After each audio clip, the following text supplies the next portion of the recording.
Hello guys, welcome back to my channel. I'm your host Chris Davis, and today we're going to do a review of X-Men 97. Episode 1 through 2 premiered on Disney Plus, and the episodes were exciting to watch, not only because they were really good, but also I got nostalgia watching these episodes that reminded me of my childhood watching X-Men on Fox Kids in the 90s. This time, the character roster has expanded.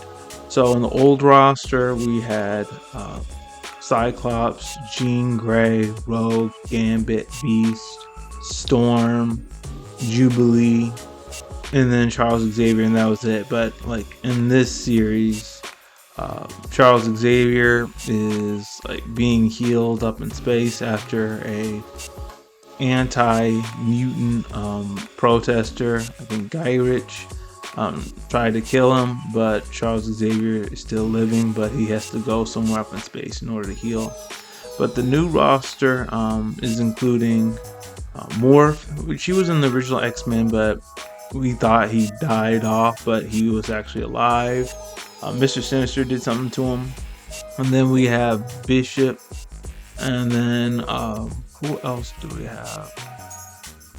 Magneto's part of the team too, and we'll talk about that later on in the video. But overall, the first two episodes were really good. Episode 1 was the X-Men kind of moving forward without Charles Xavier. Cyclops stepping in to be the leader of the X-Men, but he's also has issues with Jean Grey. They have a kid, and they're having talks about leaving the X-Men because they want their kid to have a normal life as much as possible. Keep an eye on that because that Jean Grey and the kid she's having isn't as it seems. Just want to let you all know if you all haven't been keeping up with the show. So Cyclops is having to do that. Also, in episode 1, they're having to assist a young mutant. So in the beginning of the episode, there's these anti-mutant protesters. They kidnap this young mutant, and the X-Men save him. I don't know his real name and stuff, but I know in the comics, I think he's known as Sunspot, I believe. Sunspot, and he's kind of taken Jubilee's role. So if you didn't watch the original series, and with X-Men, the animated series in the 90s, Jubilee was the new person. She was the X-Men in training. And now with this X-Men 97, Jubilee's a full-fledged X-Men, and she's taking in this new mutant. I think his name's Sunspot, and he's kind of taking her role as the new X-Men in training. There, in episode 1, they are dealing with a scientist or someone who made the master, who assisted in making the Master Mold Sentinel program. They take him down, and Storm does this really cool thing when Cyclops says, "Give him the forecast," and all the Sentinels start freaking out, and they're like, "Omega level threat detected," and Storm just takes them out with this massive storm, and no pun intended. It was really cool, and you can really see they're the X-Men, they're working as a team. You really believe there that Cyclops is the leader, the way he's making all these calls and stuff. And then episode ends with Magneto showing up saying that he's the leader of the X-Men.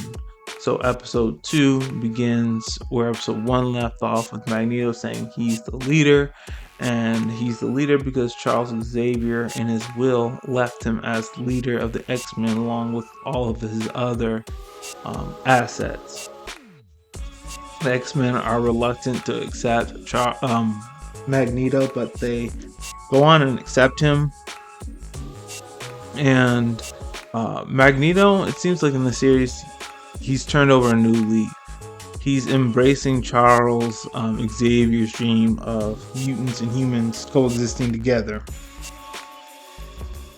And you see a few times where Magneto is really tested to see if he's really changed. The first test comes along when people of the United Nations, the leaders, try to arrest him.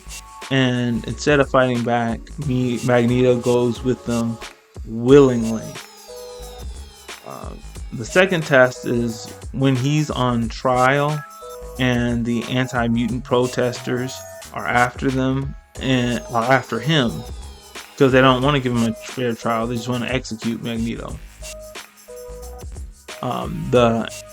One anti-mutant protester is getting ready to shoot Magneto, which we believe is going to be a shot that will kill him. But Storm takes the hit and she doesn't die, but she loses all her powers. And when you believe that Magneto is furious and the anti-mutant protesters have broke the camel's back and he's getting ready to go back to his old ways, he doesn't. He lets that mutant protester live, and he just subdues him, and he shows the world that he's not that same Magneto that wanted to take over the world or wipe out humans. He is sincerely embracing Charles Xavier's dream of mutant and human coexistence. And so this is helping people to sympathize with mutants more. And in the series, people are already sympathizing with mutants because Charles Xavier is like a martyr. People believe like he's dead, but he's like still alive. But when they attacked him, and like people think like he's gone now, that made more people sympathize with the mutant cause. And Magneto sparing the human that took Storm's powers from her and not choosing revenge has also made people more sympathetic to the mutant cause. So another thing that's going on is Magneto and Rogue also have like past with each other. I know Rogue wasn't always a good guy, but it seems like Magneto and Rogue once had a romantic relationship, and that's being explored again in this show. So overall, the first 2 episodes were really good. I really like them. So that's all we have for today. If you liked what I had to share, please hit the like button, hit subscribe, share this video with all your friends, and all of you have a great day.